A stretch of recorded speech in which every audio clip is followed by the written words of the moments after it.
went to speak there, the subject that I was speaking about was the, actually I should tell you that the political party that committed that genocide in Armenia was called, in Turkey, was called the Committee for Union and Progress. And my lecture was about how there has always been a connection between union and progress and genocide. In today's language, union is nationalism, union is Hindutva, union is this Indian nation to which the poor have to sacrifice always and the rich have to gain. And of course, progress is development. And as the locks of the Babri Masjid and the markets were opened, and as this journey of these two kinds of fascism began, we also began to be told that we must get used to genocide. Of course, this had started long ago. You know, we become a society whose government always manages crises. We live in a country where there are 600,000 soldiers in a small valley of Kashmir. 78,000 people have been killed there. The media doesn't report it. The first time India bombed its own people was in Nagaland, aerial bombing. In Manipur, just this year there have been 258 encounter killings. We have lived with the Armed Forces Special Powers Act.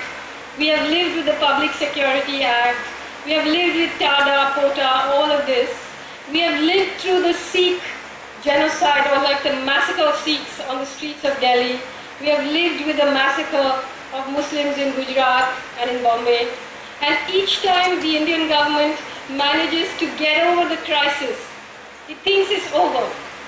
But actually all this lies inside us like toxic heavy metal and turns us into a very poisonous people who do not think about justice sometimes except when it comes to ourselves.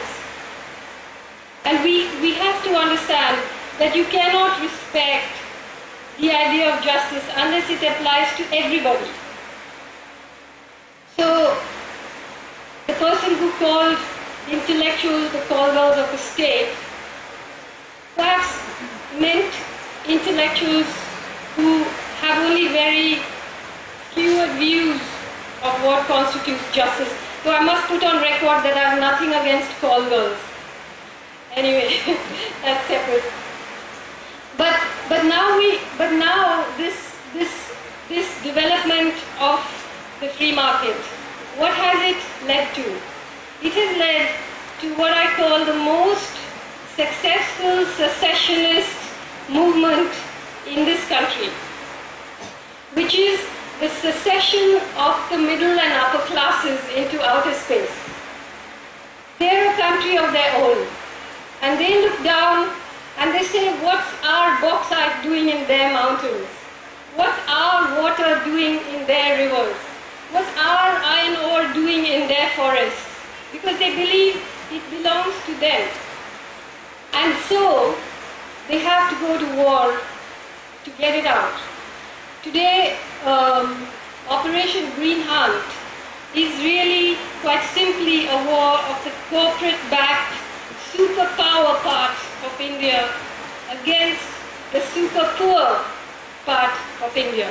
It's a war against people who are living in conditions of absolute famine. But of course, the government keeps talking about how, you know, there cannot be any areas that are not under the writ of the Indian state and so on. But let me pose this to you. Let me say that what the government wants is not peace, but it wants a war. It needs a war. And I'll tell you why. In 2005, the Prime Minister of India said that Maoists were the greatest internal security threat to India. Nothing like what's happening now was happening then. But something else was happening. In 2005, a large number of MOUs were signed for the mining of mineral wealth in these areas, which are now being attacked by Operation Green Hunt. Because if you look at a map of India, the forests, the rivers, the minerals, the Adivasis, in some cases the Maoists, and most importantly the MOUs are all one on top of each other. And since 2005, right across this Dandakaranya forest belt, the MOUs have remained as MOUs. They have not been able to actualize them because of the resistance of people.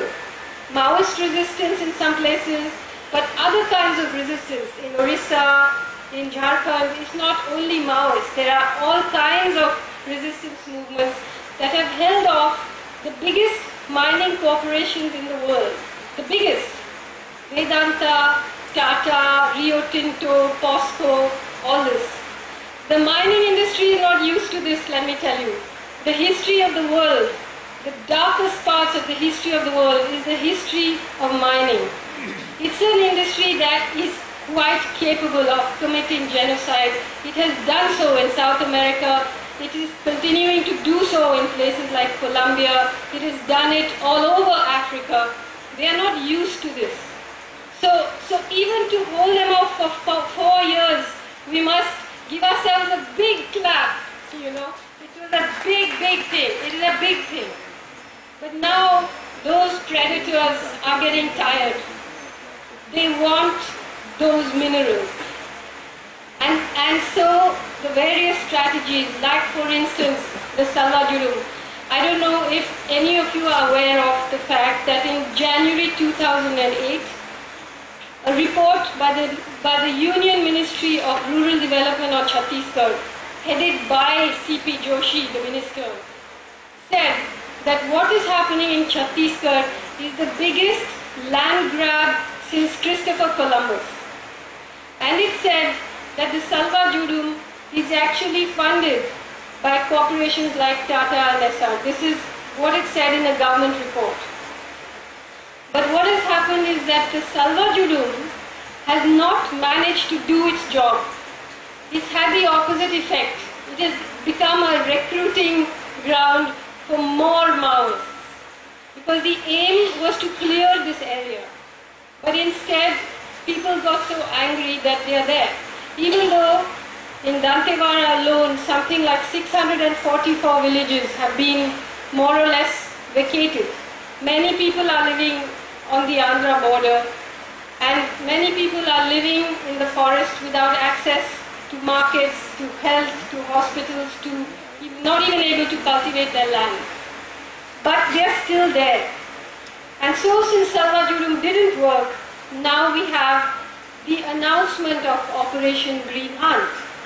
And the reason that the government announced it so grandly and so openly was to see what civil society would do, was to see how are people going to react. Are they going to just say okay, in which case they would be emboldened?